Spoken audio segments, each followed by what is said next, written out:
Right, well, we're paddling the Kalamazoo River right here along one of those old cleanup sites just to give you a closer look at what we're dealing with. From looking in the front yard to the back, it's as if this wind just worked right for you guys, both narrowly missing your homes. The first woman who testified in court remembers Humphrey offering her one shot. We've got hundreds of animals, rats in and around this home. Christine, beside herself, really trying to make sure that her animals go to a safe home. I want to point out, before we go check out what's in the dumpster, you can see there's no fences around, there's no signs that say no trespassing, stay off. So when you get to a dumpster like this, there's no expectation of privacy.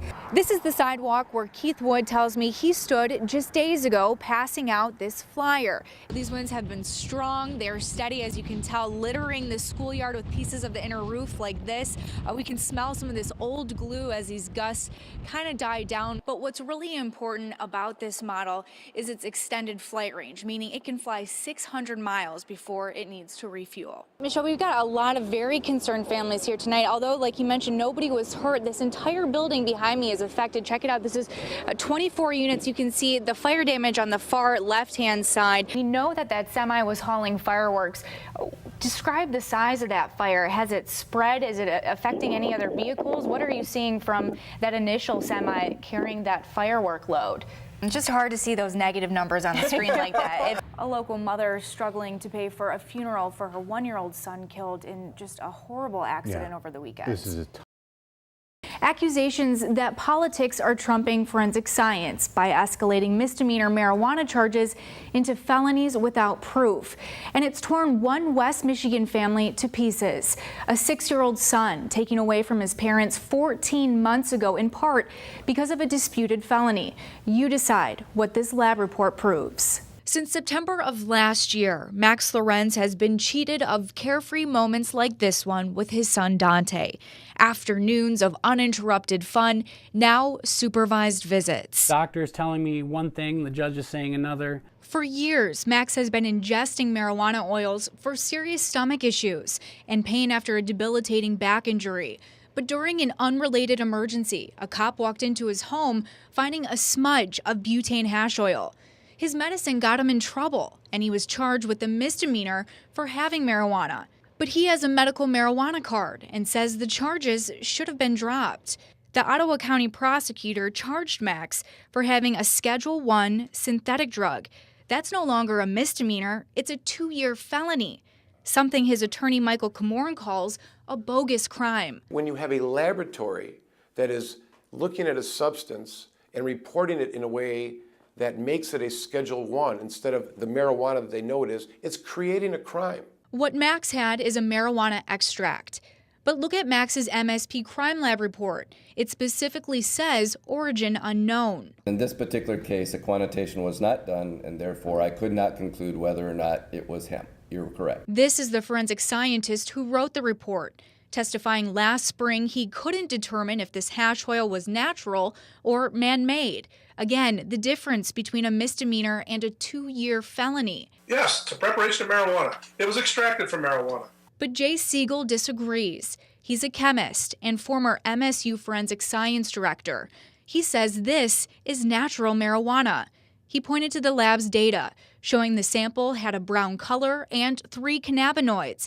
He says it's unreasonable to say this is man-made. It's much easier to get marijuana and extract it than the syntheses are quite sophisticated. Then why are state police forensic scientists writing origin unknown on reports like this? The substance that we're talking about has always known and been reported from the lab as being marijuana. They know it. The lab is being forced, compelled, a policy change to do this a certain way, to report this as a synthetic THC. This is a lie. Camoran obtained months of emails since 2013 through the Freedom of Information Act. They show a debate about procedural changes between MSP forensic scientists, directors, and prosecutors associated with the Attorney General's office. The law enforcement community is focused on criminalizing medical marijuana patients, creating crimes in a crime laboratory that gives them no integrity. Emails show after meeting with the Prosecuting Attorneys Association of Michigan, a lab leader turned one prosecutor's opinion into policy. Ken Stecker, a prosecutor with the Attorney General's office, writes here, "That is my opinion. THC is a Schedule I drug regardless of where it comes from. But according to law, where the THC comes from does make a difference." The most damning evidence is that their own forensic scientists calls them out that they can't do it based on forensic science, and yet they do it anyways. One state police forensic scientist expresses concern, quote, "By going out on that limb and calling it THC, you jump from a misdemeanor to a felony." Then he writes, "It's highly doubtful any of these medical marijuana products we're testing are synthetic. That's completely impractical." Another is absolutely opposed. This could lead to the wrong charge of possession of synthetic THC and the ultimate wrongful conviction of an individual.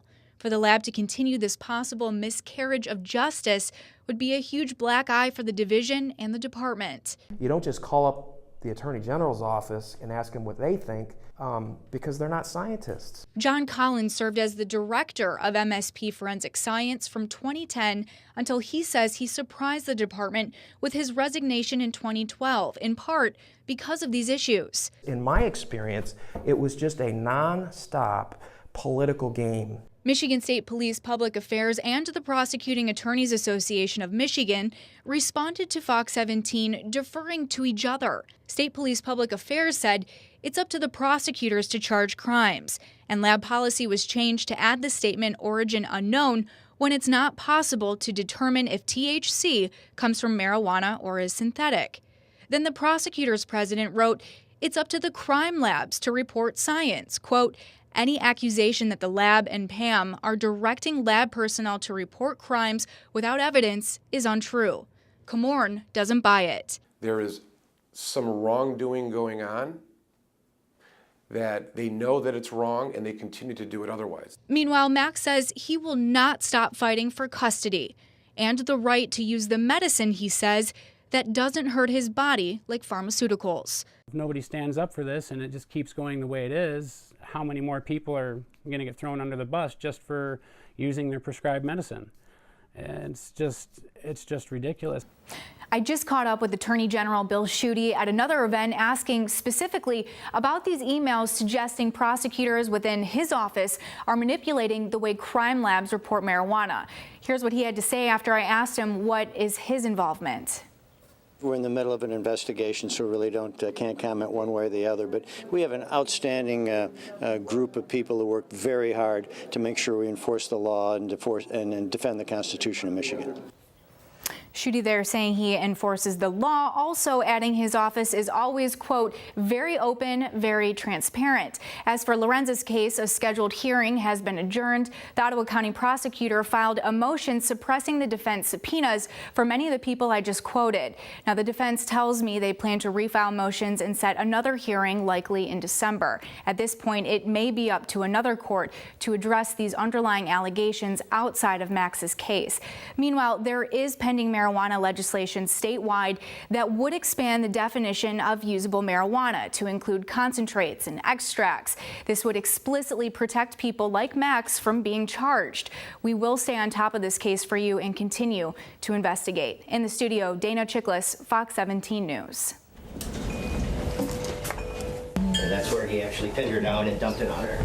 Dumping diluted hydrochloric acid onto her face and her chest. This missing patch of carpet showing where Cheryl Keach got away. Tools are melted into the floor. Her first owned home left in chaos with trails of abuse, chemical burns, glass shards, even feces, along with these notes. Things that don't even make sense. Yeah. A lot of notes about demons. Yeah. Incoherent ramblings scribbled onto Keach's fridge and throughout her home, allegedly from her long-term boyfriend. No, I did not. I didn't ask you whether you did or you didn't. 53-year-old Greg Marsman here disputing the home invasion charge. She's currently in critical condition still. She's on a breathing tube and a feeding tube. Her airways are kind of swelled up. She has acid burns inside of her mouth and her eyes, her neck and her stomach. So. Keith says he's noticed recent behavioral changes in his mom's boyfriend. Things like this disturbing voicemail. Hey Keith, this is Greg calling. Yeah, I just wanted to share with you, it's been about a couple of weeks ago, I was praying and I asked God